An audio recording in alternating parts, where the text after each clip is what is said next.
नमस्कार। आइए सुनते हैं मुंशी प्रेमचंद द्वारा लिखित उपन्यास कायाकल्प का भाग 8। दोस्तों, मेरा आपसे विनम्र अनुरोध है कि अगर आपको मेरे चैनल के कंटेंट पसंद आते हैं तो कृपया मेरे चैनल को सब्सक्राइब करें, लाइक करें, साथ ही शेयर भी करें। तो आइए सुनते हैं कायाकल्प का अगला भाग। अब महात्मा जी मुझे अपनी प्रयोगशाला की सैर कराने चले। यह एक विशाल गुफा थी जिसके विस्तार का अनुमान करना कठिन था। उसकी चौड़ाई 500 हाथ से कम न रही होगी। लंबाई उसकी चौगुनी थी, ऊंची इतनी कि हमारे ऊंचे ऊंचे मीनार भी उसके पेट में समा सकते थे।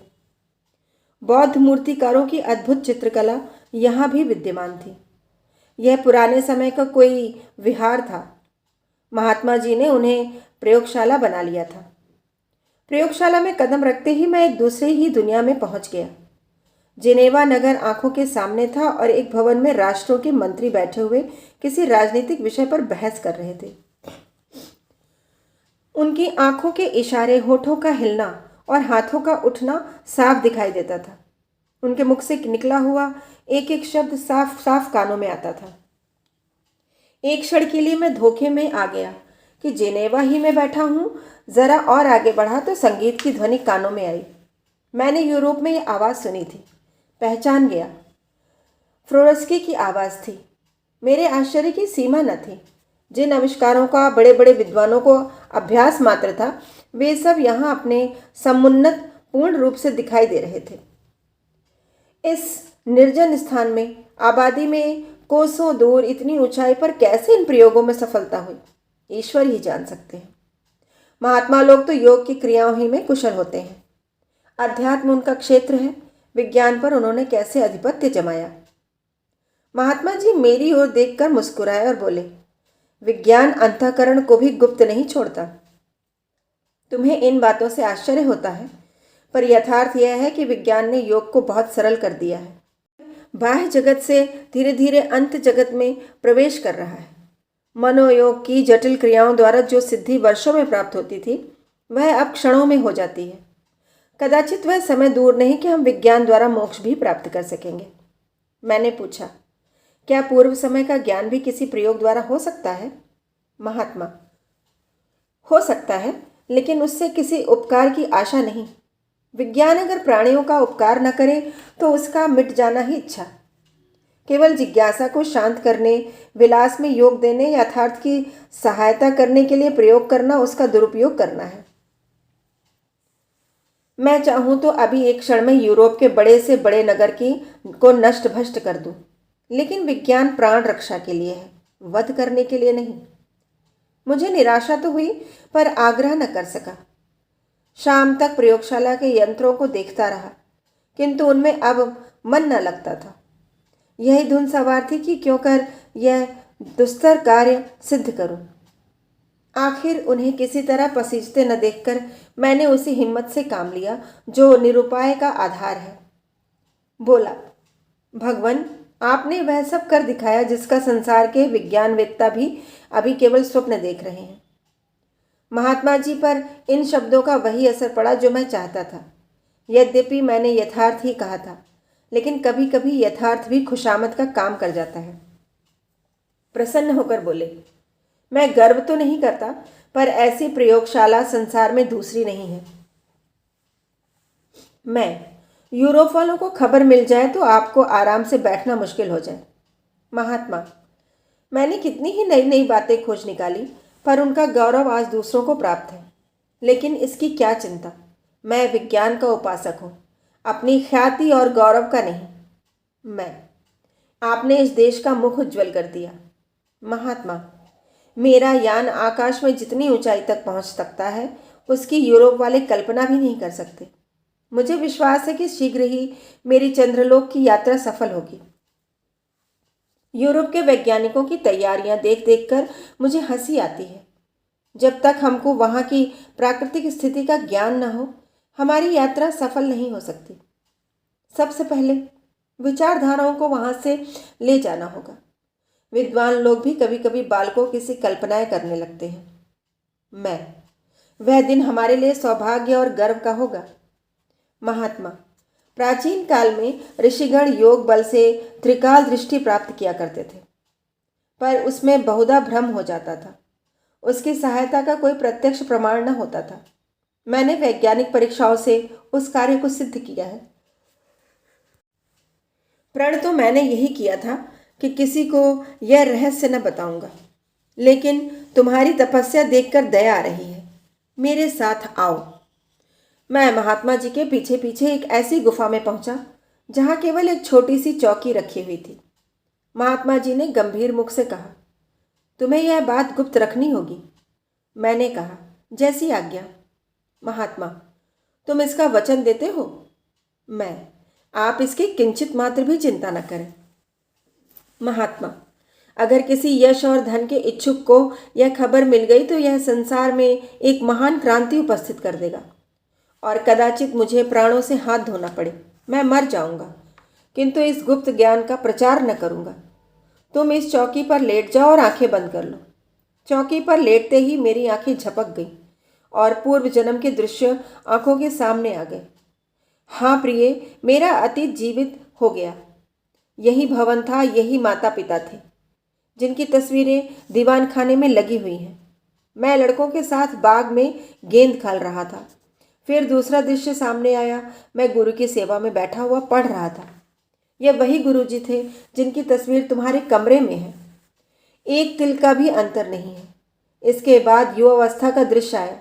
मैं तुम्हारे साथ एक नौका पर बैठा हुआ नदी में जल क्रीड़ा कर रहा था। यह है वह दृश्य जब हवा वेग से चलने लगी थी और तुम डरकर मेरे हृदय से चिपक गई थी। देवप्रिया, खूब याद है प्राणेश, खूब याद है। राजकुमार, वह दृश्य याद है जब मैं लता कुंज में घास पर बैठा हुआ तुम्हें पुष्प आभूषणों से अलंकृत कर रहा था। देवप्रिया, हाँ प्राणनाथ, खूब याद है। यही तो स्थान है। राजकुमार, पांचवा दृश्य वह था जब मैं मृत्युशैया पर पड़ा हुआ था। माता पिता सिरहाने खड़े थे और तुम मेरे पैरों पर सिर रखे रो रही थी। याद है? देवप्रिया, हाय प्राणनाथ, वह दिन भूल सकती हूँ? राजकुमार, एक क्षण में मेरी आंखें खुल गईं, पर जो कुछ देखा था वह सब आंखों में फिर रहा था, मानो बचपन की बातें हों।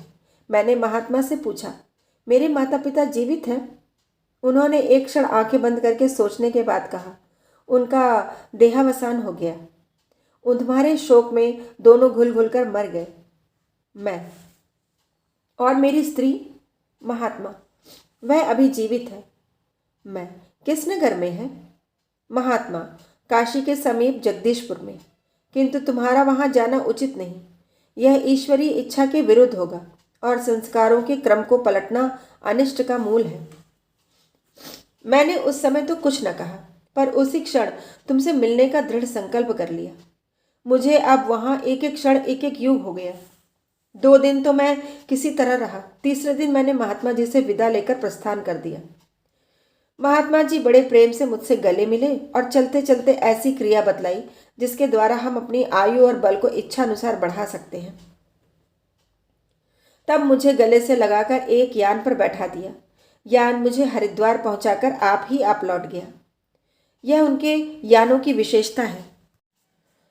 हरिद्वार से मैं सीधा हर्षपुर पहुंचा और 1 सप्ताह तक माता पिता की सेवा में रहकर यहाँ आ पहुंचा।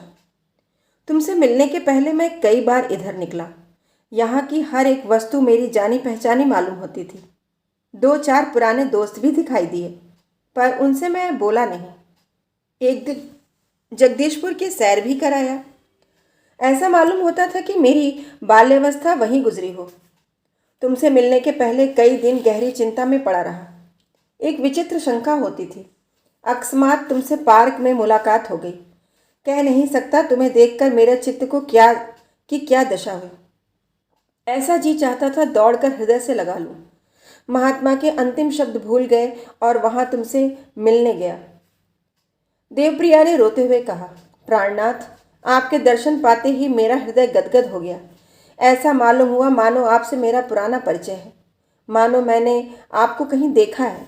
आपने एक दृष्टि से मेरे मन के उन भावों को जागृत कर दिया जिन्हें मेरी विलासिता ने कुचल कुचल कर शिथिल कर दिया था। स्वामी, मैं आपके चरणों को स्पर्श करने के योग्य नहीं हूँ, लेकिन जब तक जीऊंगी तब तक आपकी स्मृति को हृदय से सिंचित रखूंगी। राजकुमार, प्रिय, तुम्हें मालूम है विवाह का संबंध देह से नहीं आत्मा से है। क्या आत्मा अनंत और अमर नहीं? देवप्रिया ने इसका कोई उत्तर न दिया। प्रश्नसूचक नेत्रों से राजकुमार की ओर ताकने लगी। राजकुमार, तो अब तुम्हें मेरे साथ चलने में कोई आपत्ति नहीं है? देवप्रिया ने रूंधे हुए कंठ से कहा। प्राणनाथ, आप मुझसे यह प्रश्न क्यों करते हैं? आप मेरा उद्धार कर रहे हैं। आपको छोड़कर और किसकी शरण जाऊंगी? अब तो मैं आप मार मार कर भी भगाएं तो आपका दामन न छोड़ूंगी। आह स्वामी, यह शुभ अवसर जीते जी मिलेगा, इसकी तो स्वप्न में भी आशा न थी। मेरा सौभाग्य सूर्य इतने दिनों के बाद फिर उदय होगा, यह तो कदाचित मेरे देवताओं को भी मालूम न होगा। न जाने किसके पुण्य प्रताप से मुझे यह दिन देखना नसीब हुआ। कौन स्त्री इतनी सौभाग्यवती हुई है? आपको पाकर मैं सब कुछ पा गई। अब मुझे किसी बात की अभिलाषा नहीं रही। आपकी चेली हूँ, वही चेली जो एक बार आपके ऊपर अपना सर्वस्व अर्पण कर चुकी है। राजकुमार ने रानी को कंठ से लगाकर कहा, यह हमारा पुनर्संयोग है। देवप्रिया, नहीं प्राणनाथ, मैं इसे प्रेम मिलन समझती हूँ। यह कहते कहते रानी चुप हो गई। उसे याद आ गया कि मुझे जैसी वृद्धा ऐसे देवरूप पुरुष के योग्य नहीं है। अभी दया के वशीभूत होकर यह मेरा उद्धार कर देंगे, पर दया कब तक प्रेम का पाठ खेलेगी? संभव है इनकी दया दृष्टि मुझ पर सदैव बनी रहे, लेकिन मैं रनिवास की युवतियों को कौन मुँह दिखाऊंगी? जनता के सामने कैसे निकलूंगी? उस दशा में तो दया मेरी रक्षा न कर सकेगी। यह अवस्था तो असम्य हो जाएगी। राजकुमार ने उसके मनोभावों को ताड़कर कहा, प्रिय, तुम्हारे मन में शंकाओं का उठना स्वाभाविक है, लेकिन उन्हें निकाल डालो। मैं विलास का दास होता तो तुम्हारे पास आता ही नहीं। मेरे चित्त की वृत्ति वासना की ओर नहीं है। मैं रूप सौंदर्य का मूल्य जानता हूँ और उनका मुझ पर कोई आकर्षण नहीं हो सकता। मेरे लिए तो तुम इस रूप में भी उतनी ही प्रिय हो। हाँ, तुम्हारे संतोष के लिए मुझे वह क्रियाएं करनी पड़ेंगी जो महात्मा जी ने चलते चलते बताई थी, जिसके द्वारा मैंने माया अंधकार पर विजय पाई। उसके द्वारा काल की गति को भी पलट सकूंगा। मुझे विश्वास है कि मुरझाया हुआ फूल एक बार फिर हरा हो जाएगा। वही छवि, वही सौरभ, वही कोमलता फिर इसकी बलाएं लेगी। लेकिन तुम्हें भी मेरे लिए बड़े बड़े त्याग करने पड़ेंगे। संभव है तुम्हें राजमहल के बदले किसी वन में वृक्षों के नीचे रहना पड़े। रत्न जड़ित आभूषणों के बदले वन्य पुष्पों पर ही संतोष करना पड़े। क्या तुम इन कष्टों को सह सकोगी? देवप्रिया, आपको पाकर अब मुझे किसी भी वस्तु की इच्छा नहीं रही। विलास सच्चे सुख की छाया मात्र है। जिसे सच्चा सुख मैसर हो वह विलास की तृष्णा क्यों करे? रानी मुंह से तो ये बातें कह रही थी, किंतु इस विचार से उसका चित्त प्रफुल्लित हो रहा था कि मेरा यौवन पुष्प फिर खिलेगा और सौंदर्य दीपक फिर जलेगा। राजकुमार, तो अब मैं जाता हूँ। कल संध्या समय फिर आऊँगा। इसी बीच में तुम यात्रा की तैयारी कर लेना। देवप्रिया ने राजकुमार का हाथ पकड़कर कहा, मैं आपके साथ चलूँगी। मुझे न जाने कैसी शंकाएं हो रही हैं। मैं अब एक क्षण के लिए भी आपको न छोड़ूंगी। राजकुमार, यूं चलने से लोगों के मन में भांति भांति की शंकाएं होंगी। मेरे पुनर्जन्म का किसी को विश्वास न आ जाएगा। लोग समझेंगे कि ऐब को छिपाने के लिए यह कथा गढ़ ली गई है। केवल कुत्सित प्रेम को छिपाने के लिए यह कौशल किया गया है। इसलिए तुम किसी तीर्थयात्रा। रानी ने बात काटकर कहा, मुझे अब लोक निंदा का भय नहीं है। मैं यह कहने को तैयार हूँ कि अपने प्राणपति के साथ जा रही हूँ। राजकुमार ने मुस्कुराकर कहा, अगर मैं तुमसे दगा करूँ तो? रानी ने भय आतुर होकर कहा, प्राणनाथ, ऐसी बातें न करो। मैं अपने को तुम्हारे चरणों पर अर्पण कर चुकी, लेकिन कुसंस्कारों से मुक्त नहीं हूँ। यदि कोई आदमी अभी आकर मुझसे कहे कि इंद्रजाल का खेल कर रहे हैं, तो मैं नहीं कह सकती कि मेरी क्या दशा होगी। अलौकिक बातों को समझने के लिए अलौकिक बुद्धि चाहिए, और मैं इससे वंचित हूँ। मैं स्पष्ट भाव से अपने मन की दुर्बलताएं प्रकट कर रही हूँ। मुझे क्षमा कीजिएगा। अभी बहुत दिन गुजरेंगे जब मैं इस स्वप्न को यथार्थ समझूंगी। उस स्वप्न को भंग न कीजिए। इस वक्त यहीं आराम कीजिए, रात बहुत बीत गई है। मैं तब तक कुंवर विशाल सिंह को सूचना दे दूं कि वह आकर अपना राज्य संभालें। कल मैं प्रातःकाल आपके साथ चलने को तैयार हो जाऊंगी। यह कहकर रानी ने राजकुमार के लिए भोजन लाने की आज्ञा दी। जब वह भोजन करने लगे तो आप ही खड़ी होकर उन्हें पंखा झलने लगी। ऐसा स्वर्गीय आनंद उसे कभी प्राप्त न हुआ था। उसके मर्मस्थल में प्रेम और उल्लास की तरंगें उठ रही थीं। जी चाहता था कि इसी क्षण इनके चरणों पर गिरकर प्राण त्याग दूं। कुंवर साहब लेटने गए तो रानी ने विशाल सिंह के नाम पत्र लिखा। कुंवर विशाल सिंह जी, इतने दिनों तक मायाजाल में फंसे रहने के बाद अब मेरा चित्त संसार से विरक्त हो गया है। मैं तीर्थ यात्रा करने जा रही हूँ और शायद फिर न लौटूंगी। किसी तीर्थ स्थान में ही अपने जीवन के शेष दिन काटूंगी। आपको उचित है कि आकर अपने राज्य का भार संभालें। मुझे खेद है कि मेरे कारण आपको बड़े बड़े कष्ट भोगने पड़े। आपने मेरे साथ जो अनीति की उसे भी मैं क्षमा करती हूँ। मायांध होकर हम सभी ऐसा करते हैं। मेरी आपसे इतनी ही प्रार्थना है कि मेरी लौंडिया और मेरे सेवकों पर दया कीजिएगा। मैं अपने साथ कोई चीज़ नहीं ले जा रही हूँ। मेरी ईश्वर से यही प्रार्थना है कि वह आपको सद्बुद्धि दे और आपकी कीर्ति देश देशांतर में फैले। मैं आपको विश्वास दिलाती हूँ कि मेरे लिए इससे बढ़कर आनंद की और कोई बात ना होगी। आपकी देवप्रिया। यह पत्र लिखकर रानी ने मेज पर रखा ही था कि उन्हें ख्याल आया, मैं अपना राज्य क्यों छोड़ूं? मैं हर्षपुर से भी तो इसकी देखभाल कर सकती हूँ। साल में महीने 2 महीने के लिए यहाँ आना कौन मुश्किल है। चलकर प्राणनाथ से पूछूं, उन्हें इसमें कोई आपत्ति तो न होगी। वह राजकुमार के कमरे के द्वार तक गई, पर अंदर कदम न रख सकी। ख्याल आया, समझेंगे अभी तक इसकी तृष्णा बनी हुई है। उल्टे पांव लौट आई। रात के 2 बज गए थे। देवप्रिया यात्रा की तैयारियां कर रही थी। उसके मन में प्रश्न हो रहा था, कौन कौन सी चीज़ें साथ ले जाऊं। पहले वह अपने वस्त्रागार में गई। शीशे की अलमारियों में एक से एक अपूर्व वस्त्र चुने हुए थे। इस समूह में से उसने खोजकर अपनी सुहाग की साड़ी निकाल ली, जिसे पहने आज 25 वर्ष हो गए। आज इसकी शोभा और सभी साड़ियों में बढ़ी हुई थी। उसके सामने सभी कपड़े फीके लगते थे। फिर वह अपने आभूषणों को कोठरी में गई। इन आभूषणों पर वह जान देती थी। ये उसे अपने से भी प्रिय थे, लेकिन इस समय इनको छूते हुए उसे ऐसा भय हो रहा था मानो चोरी कर रही है। उसने बहुत साहस करके रत्नों का वह संदूकचा निकाला जिस पर इन 25 वर्षों में उसने लाखों रुपए खर्च किए थे, और उसे अंचल में छिपाए हुए बाहर निकली। इस लोभ को वह संवरण न कर सकी।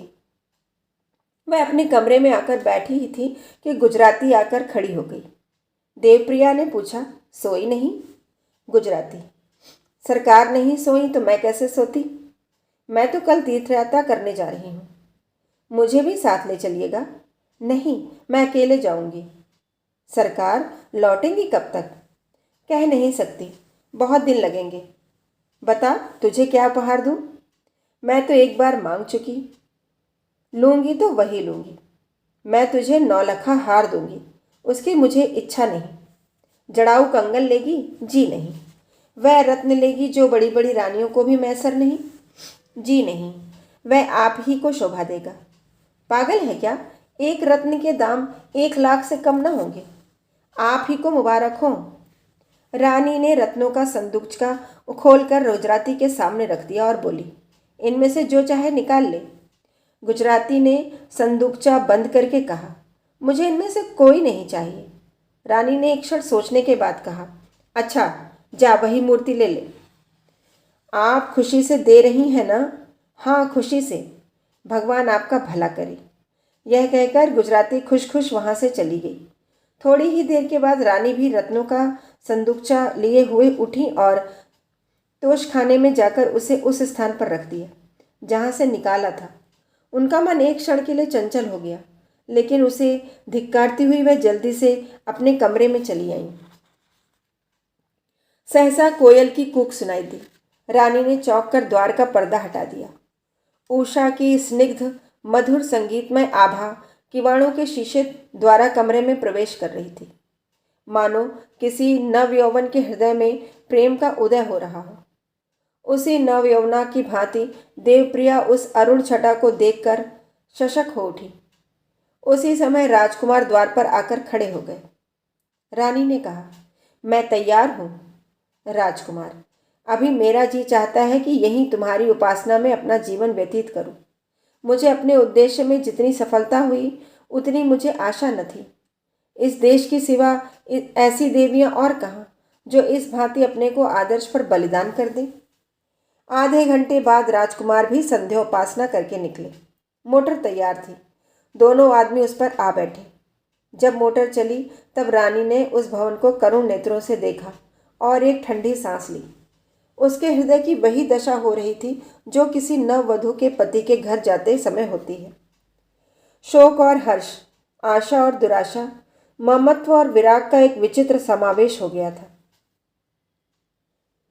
मुंशी वज्रधर विशाल सिंह के पास से लौटे तो उनकी तारीफों के पुल बांध दिए। रईस हो तो ऐसा हो, आंखों में कितना शील है, किसी तरह छोड़ते ही न थे। यूँ समझी कि लड़कर आया हूँ। प्रजा पर तो जान देते हैं। बेगार की चर्चा सुनी तो उनकी आंखों में आंसू भर गए। उनके ज़माने में प्रजा चैन करेगी। यह तारीफ सुनकर चक्रधर को विशाल सिंह से श्रद्धा सी हो गई। उनसे मिलने गए और समिति की सभाओं में नित्य सम्मिलित होते थे। अतएव अब कि उनके यहाँ कृष्णाष्टमी का उत्सव हुआ, तब चक्रधर अपने सहवर्गियों के साथ उसमें शरीक हुए।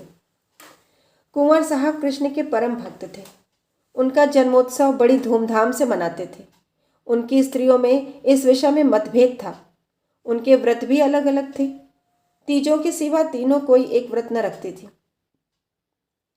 रोहिणी कृष्ण की उपासक थी तो वसुमती रामनवमी रखती, जमीन पर सोती और दुर्गा पाठ सुनती। रही रामप्रिया, वह कोई व्रत न रखती थी। कहती, इस दिखावे से क्या फायदा, मन शुद्ध होना चाहिए, यही सबसे बड़ी भक्ति है। जब मन में ईर्ष्या और द्वेष की ज्वाला दहक रही हो, राग और मत्सर की आंधी चल रही हो, तो कोरा व्रत रखने से क्या होगा। ये उत्सव आपस में प्रीति बढ़ाने के लिए मनाए जाते हैं। जब प्रीति के बदले द्वेष बढ़े तो उनका न मनाना ही अच्छा। संध्या हो गई थी। बाहर कंबल, झाड़ आदि जलाए जा रहे थे। चक्रधर अपने मित्रों के साथ बनाव सजाव में मसरूफ थे। संगीत समाज के लोग आ पहुंचे थे। गाना शुरू होने वाला ही था कि वसुमती और रोहिणी में तकरार हो गई। वसुमती को यह तैयारियां एक आंख न भाती थी। उसके रामनवमी के उत्सव में सन्नाटा सा रहता था। विशाल सिंह उस उत्सव में उदासीन रहते थे। वसुमती इसे उनका पक्षपात समझती थी। इसके विचार से इस असाधारण उत्सव का कारण कृष्ण की भक्ति नहीं, रोहिणी के प्रति स्नेह था। वह दिल में जल भुन रही थी। रोहिणी 16 श्रृंगार किए पकवान बना रही थी। कदाचित वसुमती को जलाने ही के लिए आप ही आप गीत गा रही थी। घर के सब बर्तन उसी के यहाँ बिधे हुए थे। उसका यह अनुराग देख देख कर वसुमती के कलेजे पर सांप सा लौट रहा था। वह इस रंग में भंग मिलाना चाहती थी। सोचते सोचते उसे एक बहाना मिल गया। मेहरी को भेजा, जाकर रोहिणी से कह घर के बर्तन जल्दी खाली कर दें। 2 थालियाँ, 2 बटोलियाँ, कटोरे कटोरियाँ मांग ला। उनके उत्सव के लिए दूसरे क्यों भूखे मरे। मेहरी गई तो रोहिणी ने तन्नाकर कहा, आज इतनी जल्दी भूख लग गई। रोज तो आधी रात तक बैठी रहती थी, आज 8 बजे ही भूख लगने लगी। अगर ऐसी ही जल्दी है तो कुम्हार के यहाँ से हांडिया मंगवा ले, पत्तल मैं दे दूंगी। वसुमती ने यह सुना तो आग हो गई। हांडिया चढ़ाए मेरे दुश्मन, जिनकी छाती फटती हो, मैं क्यों हांडी चढ़ाऊं। उत्सव मनाने की बड़ी साध है तो नए बर्तन क्यों नहीं मंगवा लेती। अपने कृष्ण से कह दे गाड़ी भर बर्तन भेज दें।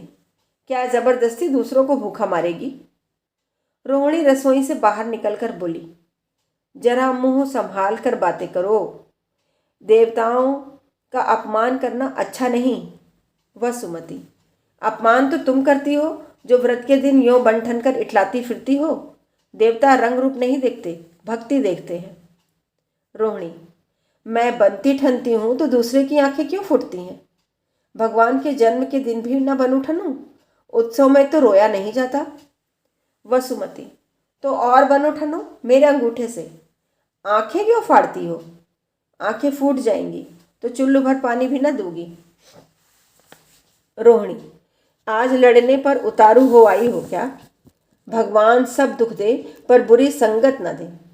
लो, यही गहने कपड़े आंखों में गड़ रहे हैं ना? न पहनूंगी। जाकर बाहर कह दे पकवान प्रसाद किसी हलवाई से बनवा ले। मुझे क्या, मेरे मन का हाल भगवान आप ही जानते हैं। पड़ेगी उन पर जिनके कारण यह सब कुछ हो रहा है। यह कहकर रोहिणी अपने कमरे में चली गई। सारे गहने उतार फेंके और मुंह ढांपकर चारपाई पर पड़ी रही। ठाकुर साहब ने यह समाचार सुना तो माथा कूटकर बोले, इन चांडिलनों से आज शुभ उत्सव के दिन भी शांत नहीं बैठा जा सकता। इस जिंदगी से तो मौत ही अच्छी। घर में आकर रोहिणी से बोले, तुम मुंह ढांपकर सो रही हो या उठकर पकवान बनाती हो? रोहिणी ने पड़े पड़े उत्तर दिया, फट पड़े वह सोना जिससे टूटे कान। ऐसे उत्सव से बाज आई जिसे देखकर घर वालों की छाती फटे। विशाल सिंह, तुमसे तो बार बार कहा कि उसके मुंह ना लगा करो। एक चुप 100 वक्ताओं को हरा सकती है। 2 बातें सुन लो तो तीसरी बात कहने का साहस न हो। फिर तुमसे बड़ी भी तो ठहरी। यूं भी तुमको उनका लिहाज करना ही चाहिए। जिस दिन वसुमती ने विशाल सिंह को व्यंग बाण मारा था, जिसकी कथा हम कह चुके हैं, उसी दिन से उन्होंने उससे बोलना चालना छोड़ दिया था। उससे कुछ डरने लगे थे। उसके क्रोध की भयंकरता का अंदाजा पा लिया था। किंतु रोहिणी क्यों दबने लगी? यह उपदेश सुना तो झुंझलाकर बोली, रहने भी दो, जले पर नमक छिड़कते हो। जब बड़ा देख देख कर जले, बात बात पर कोसे, तो कोई कहाँ तक उसका लिहाज करे। इन्हें मेरा रहना जहर लगता है, तो क्या करूं? घर छोड़कर निकल जाऊं? वह इसी पर लगी हुई हैं। तुम्ही ने उन्हें सिर पर चढ़ा लिया है ना? उनसे बोलते हुए तो तुम्हारा भी कलेजा कांपता है। तुम न शह देते तो उसकी मजाल थी कि यो मुझे आंखें दिखाती। विशाल सिंह, तो क्या मैं उन्हें सिखा देता हूँ कि तुम्हें गालियाँ दें? कहो तो इसके सिवा और क्या होगा? रोहिणी, सामने तो चुड़ैल की तरह बैठी हुई हैं, जाकर पूछते क्यों नहीं? मुंह में कालिक क्यों नहीं लगाते? दूसरा पुरुष होता तो जूतों से बात करता, सारी शेखी किरकिरी हो जाती। लेकिन तुम तो खुद मेरी दुर्गति कराना चाहते हो। न जाने क्यों तुम्हें ब्याह का शौक चर्राया था।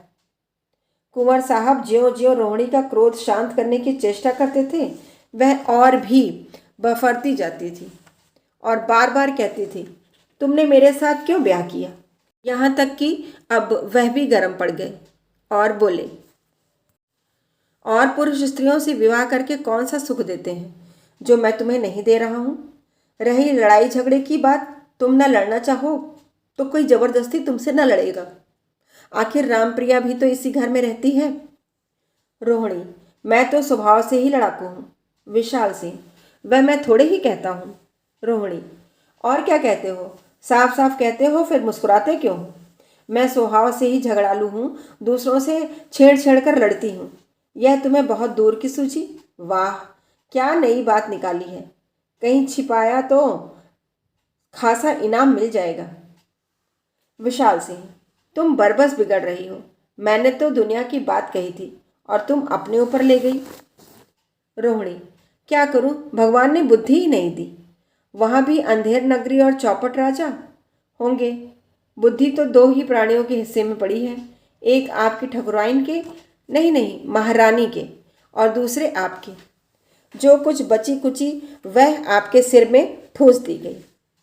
विशाल से, अच्छा, उठकर पकवान बनाती हो कि नहीं? कुछ खबर है? 9 बज रहे हैं। रोहिणी, मेरी बला जाती है, उत्सव मनाने की लालसा नहीं रही। विशाल से, तो तुम नहीं उठोगी? रोहिणी, नहीं, या और 2-4 बार कह दूं? वसुमती साइबान में बैठी हुई दोनों प्राणियों की बातें तन्मय होकर सुन रही थी, मानो कोई सेनापति अपने प्रतिपक्षी की गति का अध्ययन कर रहा हो कि कब यह चूके और कब मैं दबा बैठूं। क्षण क्षण में परिस्थिति बदल रही थी। कभी अवसर आता हुआ दिखाई देता था, फिर निकल जाता था। यहाँ तक कि अंत में प्रतिद्वंदी की एक भद्दी चाल ने उसे अपेक्षित अवसर दे दिया। विशाल सिंह को मुंह लटकाए रोहिणी की कोठरी से निकलते देखकर बोली, क्या मेरी सूरत न देखने की कसम खाई है, या तुम्हारे हिसाब से घर में हूँ ही नहीं? बहुत दिन हो गए रूठे, क्या जन्म भर रूठे ही रहोगे? क्या बात है, इतने उदास क्यों हो? विशाल सिंह ने ठिठक कर कहा, तुम्हारी ही लगवाई हुई आग को तो शांत कर रहा था, पर उल्टे हाथ जल गए। यह क्या, रोज रोज तूफान खड़ा किया करती हो? 4 दिन की जिंदगी है, इसे हंस खेल कर नहीं काटते बनता। मैं तो ऐसा तंग हो गया हूं कि जी चाहता है कि कहीं भाग जाऊं। सच कहता हूं, जिंदगी से तंग आ गया। यह सब आग तुम ही लगा रही हो। वसुमती, कहाँ भाग कर जाओगे? नई नवेली बहू को किस पर छोड़ोगे? नए ब्याह का कुछ सुख तो उठाया ही नहीं। विशाल सिंह, बहुत उठा चुका, जी भर गया। वसुमती, बस एक ब्याह और कर लो, एक ही और, जिससे चौकड़ी पूरी हो जाए। विशाल सिंह, क्यों बैठे बैठे जलाती हो? विवाह क्या किया था? भोग विलास करने के लिए, या तुमसे कोई बड़ी सुंदर होगी? वसुमती, अच्छा, आओ सुनते जाओ। विशाल सिंह, जाने दो, लोग बाहर बैठे होंगे। वसुमती, अब यही तो नहीं अच्छा लगता। अभी घंटे भर वहां बैठे चिकनी चुपड़ी बातें करते रहे तो नहीं देर हुई। अब मैं एक क्षण के लिए बुलाती हूँ तो भागे जाते हो। इसी 2 अखी की तो तुम्हें सजा मिल रही है। आज बस यहीं तक। कल फिर मिलेंगे अगले भाग के साथ।